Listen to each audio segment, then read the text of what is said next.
হরে কৃষ্ণ। সকলকে আবারও কৃষ্ণ প্রীতি শুভেচ্ছা জানিয়ে আমাদের ধারাবাহিক শ্রীমদ্ ভগবদ গীতার ক্লাসে আপনাদেরকে স্বাগতম জানাচ্ছি। আজ আমরা শ্রীমদ্ ভগবদ গীতার অন্তর্গত 10ম অধ্যায়ের 12 এবং 13 নম্বর শ্লোক নিয়ে আলোচনা করব। শ্লোকটি অর্জুন ভগবানকে কিভাবে স্তুতি করেছেন, তিনি তার যে পরমেশ্বরত্ব সেটি স্বীকার করে নিয়েছেন, সেই বিষয় নিয়ে আলোচনা হবে। তো সেজন্য অত্যন্ত মনোযোগ দিয়ে এবং শ্রদ্ধার সহিত আপনারা শ্রীমদ্ ভগবদ গীতা শ্রবণ করার চেষ্টা করবেন, খোঁজার চেষ্টা করবেন যে এই শ্লোকের মাধ্যমে আমাদের জন্য কি শিক্ষা রয়েছে এবং আমরা কি ধরনের আচরণ করব। তো চলুন শুরু করি। শুরুতে ছোট্ট একটি অনুরোধ, যারা চ্যানেলের প্রথমবার এসেছেন অবশ্যই চ্যানেলটি সাবস্ক্রাইব করতে ভুলবেন না এবং ভিডিওটি ভালো লাগলে আপনার আত্মীয় স্বজন বন্ধু বান্ধব সকলের কাছে ভিডিওটি পাঠিয়ে দিন। তো চলুন শুরু করি। নম ওম বিষ্ণুপাদায় কৃষ্ণ প্রেষ্ঠায় ভূতলে শ্রীমতী ভক্তিবেদান্ত স্বামিনীতি নামিনে নমস্তে সরস্বতী দেবী গৌরবাণী প্রচারিণে নির্বিশেষ শূন্যবাদী পাশ্চাত্য দেশতারিণে বাঞ্ছা কল্পতরুর্ভশ্চ কৃপা সিন্ধুভ্যেব চ পতিতানাং পাবনেভ্যো বৈষ্ণবেভ্যো নমো নমঃ। জয় অনন্ত কোটি বৈষ্ণববৃন্দ কি জয়, শিলা প্রভুপাদ কি জয়, নিতাই গৌর সীতানাথ প্রতি প্রেমানন্দে হরি বল। হরে কৃষ্ণ। ওম নমো ভগবতে বাসুদেবায়। ওম নমো ভগবতে বাসুদেবায়। ওম নমো ভগবতে বাসুদেবায়। শ্রীমদ্ ভগবদ গীতা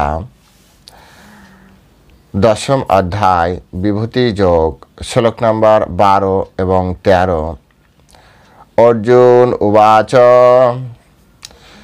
পরম ব্রহ্ম পরম ধাম পবিত্রম পরমম ভবান পুরুষম শাশ্বতম দিব্যাম আদিদেবম অজম বিভুম আহুস্তায় ঋষায় সর্বে দেবর্ষি নারদস্তথা অসিত দেবলো ব্যাস স্বয়ং চৈব ব্রবীমিষে পরম ব্রহ্ম পরম ধাম পবিত্রম পরমম ভবান স পুরুষম শাশ্বতম দিব্যাম আদিদেবম অজম বিভুম আহুস্তায় ঋষায় সর্বে দেবর্ষি নারদস্তথা অসিত দেবলো ব্যাস স্বয়ং চৈব ব্রবীমিষে। হরে কৃষ্ণ। এখন আমরা এই সংস্কৃত শ্লোকে ছিল প্রভুপাদ কর্তৃক যে বাংলা ভাষানুবাদ দেওয়া হয়েছে সেই ভাষানুবাদ আমরা শ্রবণ করব। অনুবাদ: অর্জুন বললেন, তুমি পরম ব্রহ্ম, পরম ধাম, পরম পবিত্র এবং পরম পুরুষ। তুমি নিত্য, দিব্য, আদি দেব, অজ অবিভু। দেবর্ষি নারদ, অসিত, দেবল, ব্যাস আদি ঋষিরা তোমাকে সেভাবেই বর্ণনা করেছেন এবং তুমি নিজেও এখন আমাকে তা বলছো। হরে কৃষ্ণ। জয় শিলা প্রভুপাদ কি জয়। এখন আমরা শিলা প্রভুপাদ কর্তৃক এই সংস্কৃত শ্লোকের উপরে যে তাৎপর্য প্রদান করা হয়েছে সেই তাৎপর্যের আলোকে আমরা এই শ্লোকটি হৃদয়ঙ্গম করার চেষ্টা করব।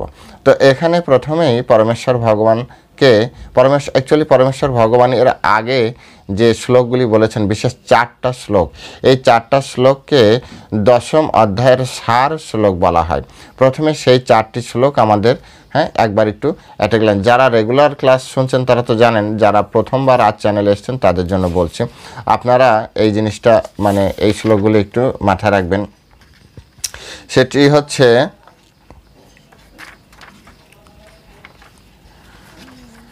8 নম্বর শ্লোক থেকে।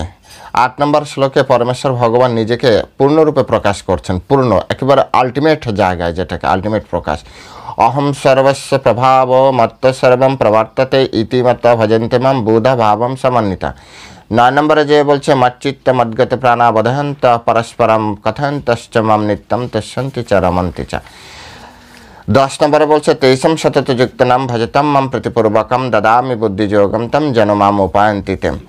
11 নম্বর শ্লোকে বলছে তেষম অনুকম্পার্থম অহম অজ্ঞানজম তমো নাশামি আত্মভাবস্থ জ্ঞানদীপেন শাশ্বত। এই যে 4টা শ্লোক, এই 4টা শ্লোককে 10ম অধ্যায়ের সার শ্লোক বলা হয়। এই 4টা শ্লোক যখন পরমেশ্বর ভগবান প্রকাশ করলেন তখন অর্জুন এই 4টা শ্লোককে, বিশ্বনাথ চক্রবর্তী ঠাকুর বলছেন, এই 4টা শ্লোককে আরও গভীরভাবে বিস্তৃতভাবে জানার জন্য অর্জুন স্তুতি করতে শুরু করে দিয়েছেন। এই 4টা শ্লোকের উপর, অর্থাৎ 10ম অধ্যায়ের পরে যে 11, 12 বা 18 অবধি যে চলবে, এই 4টা শ্লোকের উপরে বেচ করে সব কিছু ধীরে ধীরে এগোতে থাকবে। এটা হচ্ছে বিশ্বনাথ চক্রবর্তী ঠাকুরের মতামত। তো যেহেতু উনি বলেছেন তাই এটাকে কি তিনি আরও বেশি প্রশংসা মানে স্তুতি করছেন। যেমন অনেক সময় কি হয় না যে আমরা যখন কোনো খেতে বসি বা কোনো পার্টিতে যে খেতে বসি তো তখন কি হয় কোনো একটা জিনিস যদি ভালো লাগে, হ্যাঁ কোনো একটা আইটেম যদি ভালো লাগে তো তখন সেখানে কী ধরনের আচরণ করা হয়, খুব যারা বুদ্ধিমান তারা টেকনিক্যালি কিন্তু ডাইরেক্ট বলে না যে আমাকে আরেকটু দিন, হ্যাঁ তারা বরঞ্চ উচ্চ প্রশংসা করে, খুব সুন্দর হয়েছে আইটেমটা, খুব সুন্দর হয়েছে, সকলের প্রিয় হয়েছে, লোক বারবার এটা আপনার কাছ থেকে নেবে দেখবেন। তো এই প্রশংসার কথা শুনে যারা সার্ভিস করছে বা যে মালিক তারা বলে দাও একে আরেকটু দাও, একে আরেকটু দাও। হ্যাঁ তো ঠিক তেমনি পরমেশ্বর ভগবানের যে আলটিমেট প্রকাশ এবং ভক্তকে যে তিনি কিভাবে গ্রহণ করছেন, ভক্তকে তিনি কিভাবে উপকার করেন, ভক্তকে তিনি কোন নজরে দেখেন, মানে এই 4টি শ্লোকে পরমেশ্বর ভগবান নিজেকে সেইভাবে ভক্তর সাথে নিজেকে প্রকাশ করলেন এবং ভক্তের সামনে ভগবানকে প্রকাশ করলেন। যখন এই 4টা শ্লোক শুনেছে তখনই পরমেশ্বর ভগবানের স্তুতি করতে শুরু করে দিয়েছেন, কারণ এই 4টা শ্লোক অর্জুনের এত ভালো লেগেছে যে তিনি স্তুতি না করে থাকতে পারলেন না। তো বিশ্বনাথ চক্রবর্তী ঠাকুর বলছেন যে এর পরবর্তীতে এই ধরনের কথা অর্জুন শোনার জন্য বা এই 4টা শ্লোকের আরও বিস্তৃত ব্যাখ্যা জানার জন্য অর্জুন স্তুতি করছে। তো অর্জুন স্তুতি কিভাবে করছে, সেই অর্থাৎ কৃষ্ণের কিভাবে স্তুতি করতে হয় অর্জুনের কাছ থেকে শিখতে হবে। অর্জুন বলছে পরম ব্রহ্ম, অর্জুন স্বীকার করলেন যে তিনি পরম ব্রহ্ম। ব্রহ্ম মানে হচ্ছে সৃষ্টিকর্তা, কিন্তু পরম ব্রহ্ম, পরম মানে হচ্ছে শ্রেষ্ঠ, ঠিক আছে, যিনি অর্থাৎ কি বলা যায় যে পরম সত্য, তারপর হচ্ছে সৃষ্টিকর্তা, পরম ব্রহ্ম। যেভাবে শ্রীমদ্ ভাগবতমে বলেছে বদন্তি তত্ত্ববিদ যদ জ্ঞানম অদ্বয়ম ব্রহ্মেতি পরমাত্মেতি ভগবানিতি শব্দতে, অর্থাৎ ব্রহ্ম, পরমাত্মা এবং ভগবান এই 3টি শব্দ দ্বারাই সেই অদ্বয় তত্ত্বকেই জানা, মানে অদ্বয় তত্ত্বকেই বোঝানো হয়। সুতরাং এখানে রসভেদে আচরণভেদে কিছুটা আছে, কিন্তু সূক্ষ্ম স্তরে যে তিনটেই একই তত্ত্বকে উপস্থাপন করে, ব্রহ্মেতি পরমাত্মেতি ভগবানিতি শব্দতে। তো এখানে পরমেশ্বর ভগবান শ্রীকৃষ্ণকে তিনি অর্জুন পরম ব্রহ্ম বললেন, অর্থাৎ কৃষ্ণই ব্রহ্ম, কৃষ্ণ আবার কৃষ্ণই ব্রহ্ম। এগুলি ভালো করে বুঝতে হবে। অনেক সময় অনেকে বলে যারা ঠিক কৃষ্ণ বিরোধী বলা যায়, হ্যাঁ কৃষ্ণ বিরোধী, এরা কৃষ্ণের যে ভগবত্তা এটাকে স্বীকার করতে চায় না। তারা বলে কৃষ্ণ মহাপুরুষ ছিলেন, তার উপরে ব্রহ্ম ভর করেছে বা তার উপরে পরমাত্মা ভর করেছে, সেই জন্য সে এই কাজগুলি করেছে বা এই গীতা প্রদান করেছে। এটা হচ্ছে কি বলা যায় যে শাস্ত্রকে গভীরভাবে না বোঝার কারণে এই ধরনের মতবাদ নিজের ভিতরে, কারণ কি দেখুন, যারা হচ্ছে গবেষণা করে না, যারা রিসার্চ করে তাদের সবসময় নিউট্রাল থেকে করা উচিত। কিন্তু যখন কোনো ব্যক্তি কোনো একটা অ্যাঙ্গেল থেকে কোনো বিষয়কে দেখার চেষ্টা করে তখন সে ওই অ্যাঙ্গেলের আলোকে সব কিছু দেখার চেষ্টা করে। তো অর্জুন কিন্তু এখানে কৃষ্ণকে সখা বলছে, কৃষ্ণকে ব্রহ্ম বলছে, কৃষ্ণকে পরম সত্য বলছে, অচ্যুত বলছে, মাধব বলছে, ঋষিকেশ বলছে। এগুলি কিন্তু আমাদেরকে এগুলো আমাদের বিচার্য বিষয়। এখানে অর্জুন পরমেশ্বর ভগবানকে ব্রহ্ম বললেন, কৃষ্ণকে ব্রহ্ম বললেন। কৃষ্ণ তার বন্ধু অর্জুন জানতেন না, কৃষ্ণ তার ভাই বা দাদা সেটি সে জানতেন না, পরম ব্রহ্ম বলার কি দরকার। অর্থাৎ যারা ব্রহ্মকে আলাদা করে দেখছে, ব্রহ্মকে আলাদা তত্ত্বরূপে দেখছে, অর্জুন কিন্তু বুঝিয়ে দিচ্ছে ব্রহ্মতত্ত্ব কৃষ্ণতত্ত্ব একই তত্ত্ব। কিন্তু তখনও মানুষে যুক্তি দেখাবে না ব্রহ্ম ওনার উপরে ভর করেছে। আরে তাহলে অর্জুন কথা চেঞ্জ করতো, যা আপনার উপরে ব্রহ্ম ভর করেছে, সেটা না বলে বলছে পরম ব্রহ্ম, কৃষ্ণই পরম ব্রহ্ম, আবার কৃষ্ণই পরমাত্মা, কৃষ্ণ ভগবানও। সুতরাং অর্জুনের কাছ থেকে আমাদেরকে এটি শিখতে হবে যে কৃষ্ণই পরমেশ্বর ভগবান। এমনকি তারপরে বলছে পরম ধামও। ধাম মানে কি? ধাম মানে আশ্রয়, ধাম মানে হচ্ছে উপরে সব থেকে শ্রেষ্ঠ জায়গা। তো এখানে পরম ধাম হচ্ছে শ্রেষ্ঠ ধাম। চিৎ জগতে অনেক ধাম আছে, যেটা আপনারা গুগলে যে সৃষ্টিতত্ত্ব যদি আপনারা দেখেন, সেই সৃষ্টিতত্ত্ব আপনারা দেখতে পারবেন বিরজার উপরে অনেকগুলো ধাম আছে। মথুরা আছে, দ্বারকা আছে, অযোধ্যা আছে, তারপরে হচ্ছে গোলক বৃন্দাবন। গোলকের ভিতরে আবার গোলক বৃন্দাবন, গোলক মায়াপুর, নবদ্বীপ, সরি মায়াপুর বলা যায় না, গোলক নবদ্বীপ। গোলক বৃন্দাবনের আরেকটি প্রকাশটা হচ্ছে গোলক নবদ্বীপ, যেটি স্বয়ং রাধারানী সৃষ্টি করেছিলেন। তো এভাবে আপনারা বিচার করুন যে যত যত ধাম আছে ঊর্ধ্বলোকে, চিৎ জগতে, বলছে পরম ধামও। পরম ধাম মানে কি?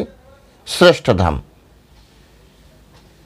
মথুরার থেকে দ্বারকা অনেকটা উন্নত, দ্বারকার থেকে অযোধ্যা উন্নত, অযোধ্যার থেকে আবার কি বলা হচ্ছে? গোলক উন্নত।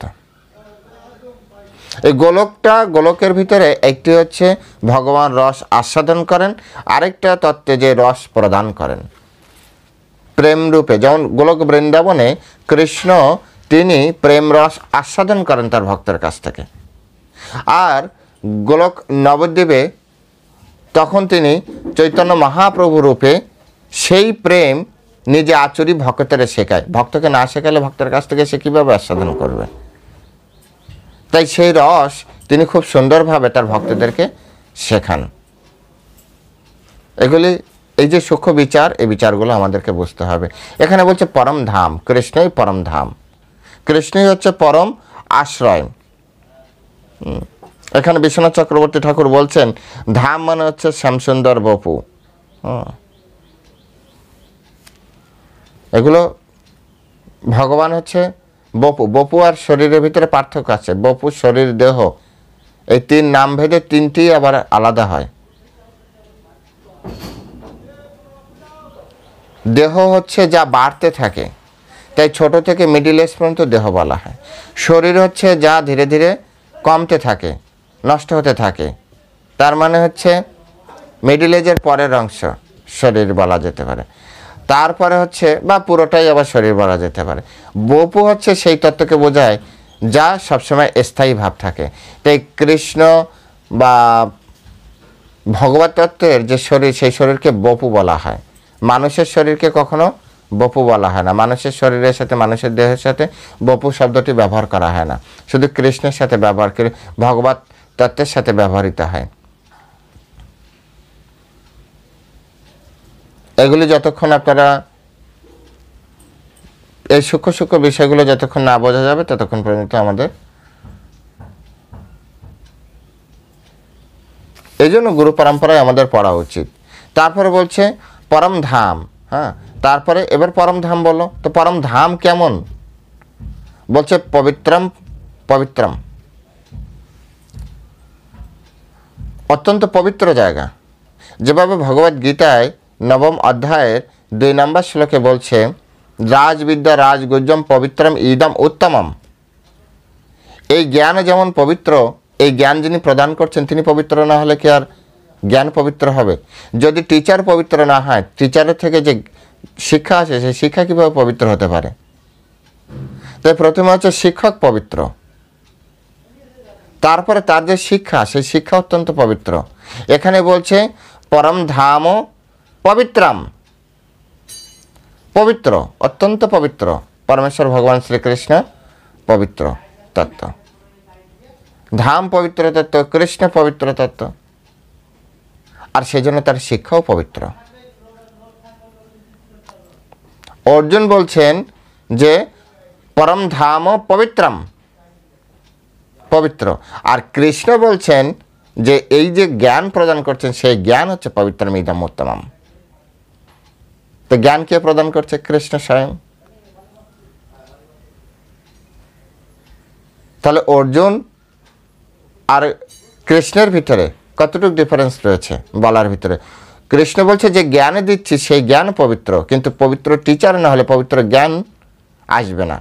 অর্জুন ঘুরিয়ে সেই কথাটি বললেন যে পরম ধাম পবিত্রম, অর্থাৎ আপনার ধাম পবিত্র, আপনিও পবিত্র।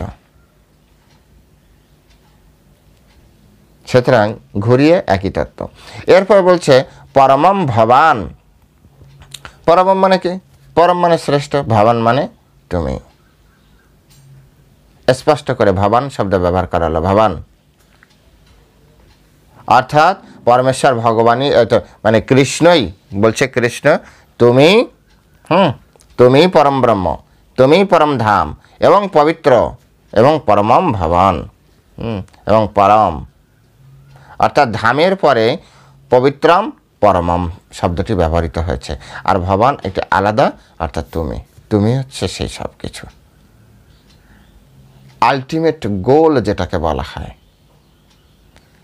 মনুষ্য জীবনের প্রকৃত উদ্দেশ্য এই লাইনের ভিতরে রয়েছে। প্রকৃত গন্তব্য যে কত দূর পর্যন্ত আমরা যেতে পারি। হ্যাঁ, সকলে গন্তব্য এক জায়গায় রাখে না, এটা ঠিক। কেউ হয়তো মথুরাধীশকে ভালোবাসে, কেউ দ্বারকাধীশকে ভালোবাসে, কেউ বা ভগবান রামচন্দ্রকেও ভালোবাসে। সকলেই পরমেশ্বর ভগবান শ্রীকৃষ্ণকে ভালোবাসবে বা ইষ্টদেব রূপে চিন্তা করবে, এমন নাও হতে পারে। আর তার জন্য কোনো সমস্যাও নেই। যে যাকে ভালোবাসবে, যে যার আরাধনা করবে, যার যে ইষ্টদেব, সে সেখানে যাবে দেহ ছাড়ার পরে। এই কথা পরমেশ্বর ভগবান কিন্তু নবম অধ্যায় স্পষ্ট করে বলেছেন, দেবন দেবজা জানতি, হ্যাঁ, মদ্ভক্তা জানতি ওপি মাম।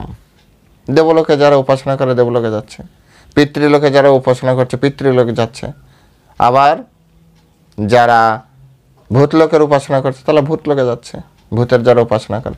ঠিক তেমনি যারা দ্বারকাধীশের ভজনা করছে তারা দ্বারকায় যাচ্ছে, যারা মথুরাধীশের ভজনা করছে তারা মথুরায় যাচ্ছে, যারা ভগবান রামচন্দ্রের ভজনা করছে তারা ভগবান রামচন্দ্র অযোধ্যা ধামে যাচ্ছে। সবই বৈকুণ্ঠ জগতে রয়েছে। কিন্তু সর্বোচ্চ লোক, শাস্ত্রের ভাষায় সর্বোচ্চ লোক হচ্ছে গোলক। সেই গোলকে শুধু কৃষ্ণের ভক্তরা যাচ্ছে, অথবা চৈতন্য মহাপ্রভুর ভক্তরাই যাচ্ছেন। যারা চৈতন্য মহাপ্রভুকে ভালোবাসে, যারা ভালোবাসে শুধু না, ভালোবাসা বললে ঠিক হবে না, যাদের ইষ্টদেব আরাধ্য ভগবান, যাদের আরাধ্য ভগবান কৃষ্ণচন্দ্র স্বয়ং অথবা চৈতন্য মহাপ্রভু স্বয়ং, তারাই যাচ্ছে, হ্যাঁ, সেই ভগবানের গোলকে। যার যেমন রস সেই রসে যাবে। তো এখানে আবারও বলছি, পরম ব্রহ্ম, অর্জুন স্বীকার করছেন, পরম ব্রহ্ম পরম ধাম পবিত্রম পরম এবং ভবান তুমি। বিশ্বনাথ চক্র, এখানে ধাম শব্দটি বিশ্বনাথ চক্রবর্তী কিন্তু সরাসরি বপু বলেছে, শ্যামসুন্দর বপুই। সুতরাং এখানে কোনো রকম দ্বিধা করা উচিত নয়, সন্দেহ করা উচিত নয়, যেটা এইভাবে বলেছিল ওইভাবে বলেছিল, যেভাবে বলেছে সেইভাবে গ্রহণ করুন। আপনাকে মাঝখানে আবার এইভাবে ওইভাবে, হ্যাঁ, রং চং মাখিয়ে একটা কিছু তৈরি করার দরকার নেই। তারপরে লাইনে বলছেন পুরুষম শাশ্বতম। প্রথমে বলুন ভবান, এবার ভবানের পরে আসছে পুরুষম শাশ্বতম, মানে তুমি হচ্ছ শাশ্বত পুরুষ। শাশ্বত শব্দের দ্বারা কি বোঝায়? সনাতন, নিত্য, সনাতন তত্ত্ব। তো পুরুষম শাশ্বতম, পরমেশ্বর ভগবান হচ্ছেন শাশ্বত পুরুষ। এই জগতে অনেক অনেক পুরুষ রয়েছেন, চিৎ জগতেও পুরুষ অবতার রয়েছেন, যেমন কারণদক্ষী পুরুষ, কারণদক্ষী বিষ্ণু, গর্ভদক্ষী বিষ্ণু, ক্ষীরদক্ষী বিষ্ণু, নারায়ণ, এরা সব পুরুষ অবতার, সব পুরুষ। কিন্তু এখানে বলা হচ্ছে পুরুষম শাশ্বতম। শাশ্বত মানে সনাতন, সনাতন মানে যে ছিল, আছে এবং থাকবে। এখন কথা হচ্ছে তাহলে কি প্রভুজি কারণদক্ষী বিষ্ণু মাঝে মাঝে থাকবে না? না, ওনারা থাকবে, কিন্তু ওনাদের আগে ওনারা কার থেকে এসেছে? যে তত্ত্বে আমরা জানতে পেরেছি যে কারণদক্ষী বিষ্ণু আছে, সেই তত্ত্বেই লেখা আছে কারণদক্ষী বিষ্ণু কোথা থেকে এসেছে। তাই জানলে পুরোটা জানার চেষ্টা করতে হবে, আর মানলে পুরোটা মানার চেষ্টা করাটা উত্তম। যে তত্ত্বে আপনি পেয়েছেন যে গর্ভদক্ষী বিষ্ণু আছে, ক্ষীরদক্ষী বিষ্ণু আছে, কারণদক্ষী বিষ্ণু আছে, সেই তত্ত্বেই রয়েছে যে এনারা কার অবতার, কার থেকে, অবতার ঠিক বলবো না, কার প্রকাশ, কোথা থেকে এসছে এনারা, এনাদের আদি কারণ কি। এই বিষয়গুলো যখন আপনি জানতে পারবেন তখন আপনি বুঝতে পারবেন যে পুরুষম শাশ্বতম বলতে কি বোঝায়। পুরুষম শাশ্বতম মানে হচ্ছে স্বয়ং পরমেশ্বর ভগবান কৃষ্ণকে বোঝাচ্ছে। এখানে যত যত গ্লোরিফিকেশন করা হয়েছে সব কৃষ্ণের জন্য করা হয়েছে, অন্য কোনো কারোর জন্য নয়। তারপর বলছে দিব্যম, তুমি দিব্য।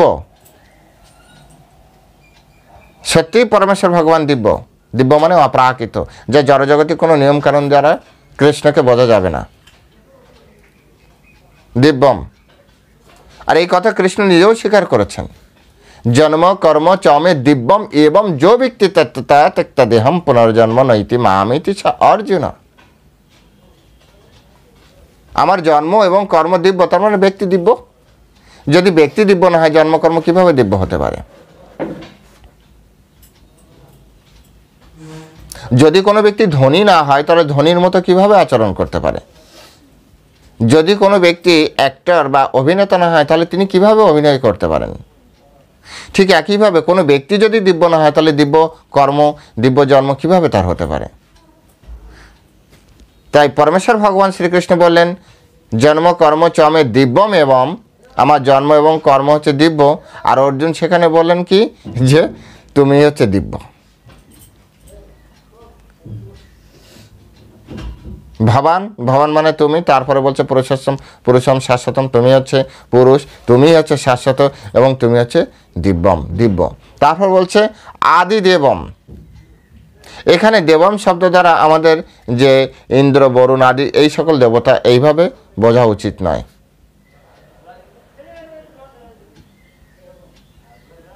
এভাবে বোঝা উচিত নয়। এখানে দেবম শব্দটি আমাদের বোঝা উচিত যেভাবে বিশ্বনাথ চক্রবর্তী ঠাকুর এবং যারা শিলা প্রভুপাদ যেভাবে ব্যাখ্যা করেছেন সেভাবে আমাদের বোঝা উচিত।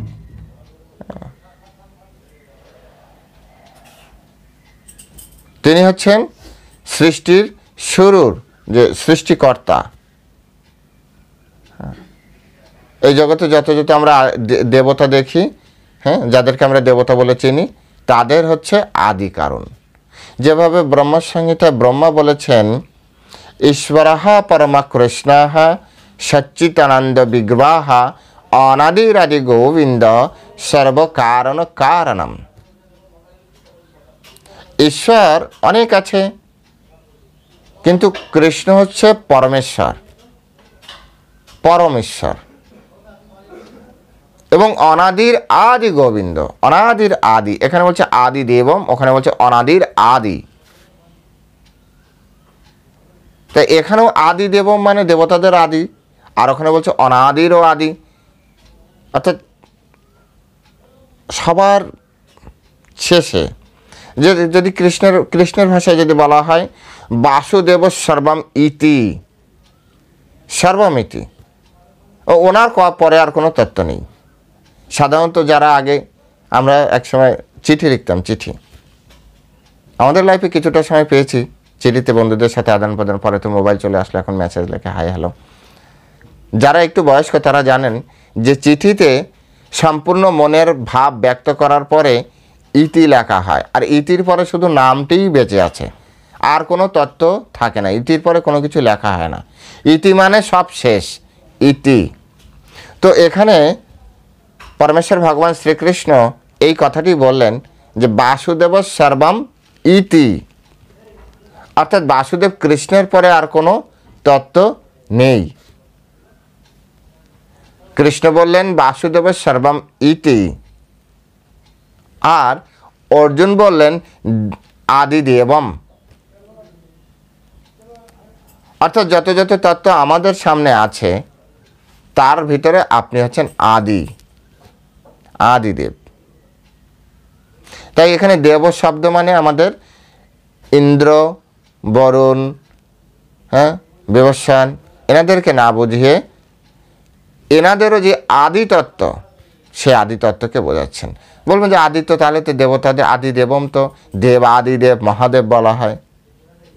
হ্যাঁ, কিন্তু ওখানে বলা হচ্ছে দেব আদি দেব। দেবতাদের আদি হলেও তিনি দেবতার অন্তর্ভুক্ত, আবার অন্তর্ভুক্ত নয়, কারণ দেবতাদের আদি কিন্তু দেবের অন্তর্ভুক্ত। ভেদ অভেদ তত্ত্বের মতো, এবং অচিন্ত, তো অচিন্ত ভেদাভেদ তত্ত্ব। কিন্তু এখানে বলা হচ্ছে দেব আদি দেবম, সমস্ত যাদেরকে দেব নামে আমরা চিনি বা জানি, বা যাদেরকে আমরা পরম তত্ত্ব রূপে জানি, তাদের উপরে সবার পিছনে, মানে সবার প্রথমে যিনি আছেন সৃষ্টির শুরু। এবং বলছে যে অজম, অজম কৃষ্ণ হচ্ছে জন্মরহিত, কৃষ্ণের জন্ম হয় না। তো বলবেন কৃষ্ণের জন্ম হয় না, জন্মাষ্টমী আমরা পালন করি প্রতি বছর। এটি হচ্ছে, এই শব্দটি আসলে উচিত, যারা বিদ্বৎ ব্যক্তি আছেন জগতে, এটি আবির্ভাব তিথি হিসেবেই পরিচালিত হওয়া উচিত। কৃষ্ণের যেহেতু জন্ম হয় না, অর্জুন বলছেন, কৃষ্ণ নিজেও বলছেন, আজ অপিসন অব্যয়াত্মা, মেবি 4th অধ্যায় 6 নম্বর শ্লোকে পরমেশ্বর ভগবান বলেছেন। পরমেশ্বর ভগবান তিনি হচ্ছেন অজ। এখানেও অর্জুনও একই কথা বললেন, অজম। কৃষ্ণ জন্মরহিত, কৃষ্ণ আর যার জন্ম হয় না তার মৃত্যু হবে কিভাবে? তাই জন্ম, যেহেতু ভগবদ্গীতা ভগবান বলেছেন যতস্যই ধ্রুবা মৃত্যু ধ্রুবম জন্ম মৃতস্যা, যার জন্ম হয়েছে তারই শুধু মৃত্যু হয়, যার মৃত্যু হয়েছে তার জন্ম হয়। কৃষ্ণ এখানে নিজেই প্রথমে স্বীকার করেছেন অজ অপিসন অব্যয়াত্মা, আমি জন্মরহিত। অর্জুন এখানে বললেন অজম, আপনি জন্মরহিত। সুতরাং জন্ম, প্রথমে জন্মটাই যখন ক্যান্সেল হয়ে গেছে, মৃত্যুর সাথে সাথে ক্যান্সেল হয়ে যাচ্ছে। কন্ডিশনাল সেন্টেন্সের মতো, যারা গ্রামার বোঝেন ইংরেজিতে, প্রথম লাইন অস্বীকার করলে দ্বিতীয় লাইন আপনাতেই অস্বীকার হয়ে যায়, প্রথম লাইন স্বীকার করলে দ্বিতীয় লাইন আপনাতেই স্বীকার হয়ে যায়। অজ যেহেতু বলা হচ্ছে, তাহলে প্রথমে হচ্ছে জন্মরহিত হওয়ার সাথে সাথে কৃষ্ণর সাথে সাথে মৃত্যু রহিত হয়ে যায়। মৃত্যু নিয়ে তখন আর কোনো প্রশ্ন উঠতে পারে না, কারণ জন্মকে রহিত করা হয়েছে। যেমন সংবিধানে মৃত্যুদণ্ডের কথা আছে বিধায় অনেক সময় অপরাধ ভেদে অপরাধীকে মৃত্যুদণ্ড দেওয়া হয়। সংবিধানে যদি অপরাধ শব্দটি তুলে দেওয়া হয় তখন, অপরাধ না, মৃত্যুদণ্ড শব্দটি তুলে দেওয়া হয়, তখন মৃত্যুদণ্ড এটির প্রশ্নও থাকতে পারে না বিচারকদের ভিতরে, যে না, সংবিধানে নেই, অন্য কোনো পন্থা গ্রহণ করতে হবে, অন্য কোনো আইন, অন্য কোনো শাস্তির ব্যবস্থা করতে হবে। কিন্তু মৃত্যুদণ্ড, অর্থাৎ সংবিধান বা আইনতন্ত্রে আছে মৃত্যুদণ্ড, তাই বিচার কার্যে মৃত্যুদণ্ডের অ্যাপ্লিকেশন আছে, ওখানে ব্যবহারিক প্রয়োগ আছে। কিন্তু যদি আইন না থাকে তাহলে ব্যবহারিক প্রয়োগ বন্ধ হয়ে যাবে। ঠিক একইভাবে কৃষ্ণ যেহেতু অজ, তাই অজর সাথে সাথে মৃত্যু রহিত হয়ে যাচ্ছে। তাহলে কৃষ্ণের এই যে যাওয়া আসা, এটা প্রকট অপ্রকট লীলা। এসছেন নিজের ইচ্ছায়, যাবেন নিজের ইচ্ছায়। কৃষ্ণ তার নিজের শক্তিতে আসেন, সম্ভব আমি আত্মমায়া, আমি আমার নিজের মায়া শক্তি দ্বারা প্রভাবিত করে আমি এই জগতে আসি, এবং কৃষ্ণ তার মায়া শক্তি প্রভাবিত করে এই জগৎ থেকে চলে যান, এটাই বুঝতে হবে।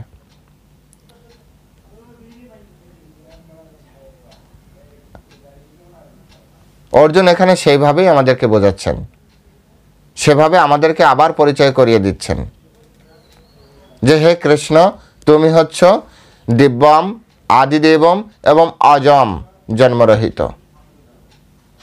তাই কৃষ্ণকে যারা জন্মিয়েছে ভাবছে তারা ভুল, যারা ওইখানে ভুল করেছে, যে জন্মগ্রহণ করেছে, তাদের জন্য এটা সত্য যে ভগবান মৃত্যুবরণ করেছে। কিন্তু যারা জানে কৃষ্ণ জন্ম হয় না, তাদের কাছে সত্য হলো যে কৃষ্ণ মৃত্যু হবে কিভাবে, কৃষ্ণ তো জন্মই হয়নি। তাহলে যে এই যে এত এত লীলা ভাগবতমে লেখা, গর্গ মুনি লিখে রেখেছেন গর্গ সংহিতায়, তাহলে এগুলো কি হলো? ভগবান এসেছেন, লীলা বিলাস করেছেন, আপনি চলে গিয়েছেন। যাওয়ার সময় সাধারণত এমন এমন কর্ম করবেন যাতে প্রশ্নবিদ্ধ। মহৎ ব্যক্তির যাতায়াত সবসময় এরকম হয়, প্রশ্নবিদ্ধ। কিছু প্রশ্ন থেকেই যাবে যার কোনো উত্তর আমি আপনি খুঁজে পাবো না, সকলে বিভ্রান্ত হবে। এটি মহান ব্যক্তিদের একটি লক্ষণ। তারপরে বলছেন অজমের পরে বলছেন বিভূম। বিভূ মানে হচ্ছে সর্বশ্রেষ্ঠ। এখন আমরা পড়ছি কি বিভূতি যোগ, ভগবানের যে শ্রেষ্ঠত্ব সেই সম্পর্কে আমরা পড়াশোনা করছি, সেই সম্পর্কে আমরা জানছি। 10ম অধ্যায় বিভূতি যোগ। এখানে বলছে যে তুমি বিভু। বিভু মানে আবার শক্তিও। পরমেশ্বরের ভগবান যে অনন্ত শক্তির অধিকারী, সেই শক্তির সম্পর্কে অর্জুন স্বীকার করলেন, তার শক্তিমত্তা যেটাকে বলা হয় সে সম্পর্কে স্বীকার করে নিলেন, বিভূম। তারপর বললেন যে এই যে অনেক সময় এরকম হতে পারে না, ও অর্জুন তো কৃষ্ণের বন্ধু বা ভাই, সেই জন্য এত প্রশংসা করেছে। এই এই এই বাক্যগুলি যাতে না আসে সেই জন্য অর্জুন কি করলেন, অর্জুন এটাকে আরেকটি সাপোর্টেড সেন্টেন্সে, হ্যাঁ, যাতে এই যে দুটি সেন্টেন্স, পরম ব্রহ্ম পরম ধাম পবিত্রম পরমম ভবান পুরুষম শাশ্বতম দিব্যম আদি দেবম অজম বিভূম। তো এই যে তত্ত্ব, এই তত্ত্বকে কেউ যাতে ঠেলে না ফেলে দেয়, এই চিন্তা করে বা এই তত্ত্ব দ্বারা যে অর্জুন হচ্ছে কৃষ্ণের ভাই, পিস্তাতো ভাই, এবং অর্জুনের সখা, সাথে সাথে অর্জুন হচ্ছে কৃষ্ণের ভগ্নিপতি। সুতরাং সমস্ত দিক থেকে কৃষ্ণকে প্রশংসা করলেও করতে পারে, এটা স্বাভাবিক। পছন্দের লোককে বন্ধুর প্রশংসা করবে, দাদার প্রশংসা করবে, হ্যাঁ, এটা অস্বাভাবিক কী আছে? এইভাবে যাতে এই সেন্টেন্সকে ফেলে না দেয়, এই পরম সত্যকে কেউ ইগনোর না করে, সেজন্য অর্জুন তার একটি সাপোর্টেড সেন্টেন্স তৈরি করে দিলেন, এটা শ্লোক দিলেন। যা শুধু আমি বলি না এই কথা, এক তো কৃষ্ণ নিজে বলেছেন, যেখানে যেখানে বলেছেন এইটার সাথে মিলিয়ে ভগবদ গীতা থেকে আরও অনেকগুলো রেফারেন্স অলরেডি আপনাদেরকে সাথে সাথে দিয়ে গিয়েছে, আপনারা শুনলেন। অর্জুন বলছে শুধু যে আমি এরকম বলছি এমন নয়, বলছে আহুস্তায় ঋষয় সর্বে। আহুস্তায় মানে কি? আহুস্তয় মানে হচ্ছে আপনার বলেন, আহু মানে বলেন, আহুস্তয়, এখানে আহুস্ত্বাম, হ্যাঁ, ঋষয়, আহুস্ত্বাম ঋষয় সর্বে। ত্বম মানে তোমাকে, শুধু আমি বলি এমন না, বলছে আহু মানে বলেন, ত্বাম মানে তোমাকে, ঋষয় মানে সমস্ত ঋষি, সর্বে সমস্ত ঋষিরা এই কথা বলেন। আর অর্জুন জ্ঞানী ব্যক্তি ছিলেন, বিভিন্ন মনি ঋষির সঙ্গ করেছেন। অর্জুনের টিচার গুরু দ্রোণাচার্য, পিতামহ ভীষ্ম, কৃপাচার্য, তারপরে আপনার শিবজি মহারাজ, তারপরে হচ্ছে ইন্দ্র, তারপরে হচ্ছে অপ্সরাদের ভিতরে কে যেন উর্বশী, হ্যাঁ, এরা সবাই হচ্ছে অর্জুনের টিচার। এ তো গেল কয়েকজন যাদের নাম জানি, এছাড়াও কত জায়গা থেকে উনি কত জ্ঞান নিয়েছেন। মহান মহান ব্যক্তিদের শিষ্য, এবং সমস্ত শাস্ত্রে তিনি পারঙ্গত ছিলেন, বুদ্ধিমান ছিলেন। তো সেখানে এই জিনিসটা খুব সুন্দরভাবে বললেন যে শুধু আমি না, আহুস্তয় আহুস্ত্বাম ঋষয় সর্বে, সমস্ত ঋষিরাও তোমাকে বলছে, এবং তাদের নামও দিলেন। যে অনেকে বলবে, আপনি বলেন, নাম বলেন, কে কে বলেছে? হঠাৎ করে আপনি এরকম বললেন ঋষিরা, কোন ঋষি বলেছে? বললেন দেবর্ষি নারদ, তথা দেবর্ষি নারদ বলেছিলেন, সাক্ষী রেখেছেন তিনি। এমনি বলে দিলেন না আমি শুনলাম আপনার নামে এরকম এরকম কথা। কে বলেছে এসব কথা? এরকম আমরা বলি না, কে বলেছে এসব কথা? তো তখন যদি কথাটা মিথ্যা হয় তখন আর কোনো ওই শুনলাম না, তুমি বলো কে বলেছে, তখন আর নাম বলতে পারে না। কিন্তু অর্জুন এখানে নামটিও রেখে গেলেন। সেই ঋষিদের ভিতরে কারা আছে?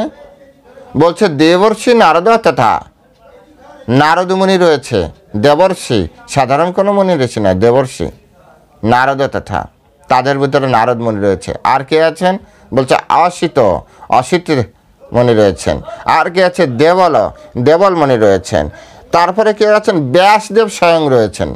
ব্যাসদেব, কৃষ্ণ দ্বৈপায়ন ব্যাসদেব, ব্যাস, হ্যাঁ, এনারা সবাই, এবং আরও অনেকে রয়েছেন, জাস্ট কয়েকজন উদাহরণ দিলেন। কারণ এনারা আবার গুরু পরম্পরায় শিখেছে, মানে সকলে আবার এইভাবে এই তত্ত্ব জানে। তো যা কয়েকজনের নাম দিলেন, এবং তারপরে বলছে যে শুধু ওনারা বলেনি, ওনারা যা বলেছে আমি তো শুনেছি, আবার স্বয়ংচৈব ব্রবীমিতে, এবং আপনিও সেই সব কথা কিন্তু বলছেন এখন আমাকে। সুতরাং আপনার কথা, আমার শিক্ষকদের কথা, মুনি ঋষিদের কথা, এই সব কিছু মিলে আপনি যা বলছেন সেটি সত্য কথা বলছেন, পরম সত্যকেই উপস্থাপন করছেন। মানে এখন এতক্ষণ ধরে কৃষ্ণ যা যা বললেন, অর্জুন বলছে আপনার কথা যা বলছেন সেগুলোকে আমি সত্যরূপে মেনে নিয়েছি। এর পিছনে কারণ হচ্ছে আমি আমার শিক্ষকদের কাছ থেকে শুনেছি, আমি জানি। 2 নম্বর হচ্ছে আমি শুধু নয়, অনেক ঋষিগণ এই একই কথা বলেন। তাদের ভিতরে কয়েকজন শ্রেষ্ঠ ব্যক্তির নাম তিনি এখানে উপস্থাপন করলেন। নারদ মুনি, অসিত, দেবল, ব্যাস, মহান মহান কিছু ব্যক্তির নাম উচ্চারণ করলেন। যে এখন ওনারাই কি শুধু এই কথা বলছেন, নাকি আপনার জীবনে এর কোনো প্রতিফলন নেই? বলছেন না, ওনারা শুধু বলছেন না, আপনি সে ধরনের আচরণও করেন। স্বয়ং চৈব ব্রবীমিতে, আপনি সে ধরনের আচরণ করেন এবং সেই কথা আপনি আমাদেরকে বললেন। সুতরাং এই সমস্ত তথ্য থেকে জানা যায় যে কৃষ্ণ হচ্ছেন পরমেশ্বর ভগবান এবং তার স্তুতি করেছেন। তা আজ এ পর্যন্তই। সকলে ভালো থাকবেন। আপনাদের সাথে কথা হবে পরবর্তী শ্লোকে। জয় শিল প্রভুপাদ কি জয়।